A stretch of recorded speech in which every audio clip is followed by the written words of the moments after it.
Today's topic is a ways to split the list by some sort of a values. There are two methods to solve such kind of a problem. Method one, that is a basic approach, and the method two by using a down while and a set method. Let's start from the first method, that is a basic approach. First, we are going to initialize our list.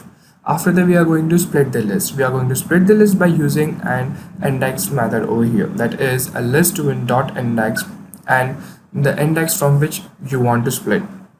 So we are splitting it from the three triple C's, and we are storing that first half of our list into the list one and the second half into the list number two.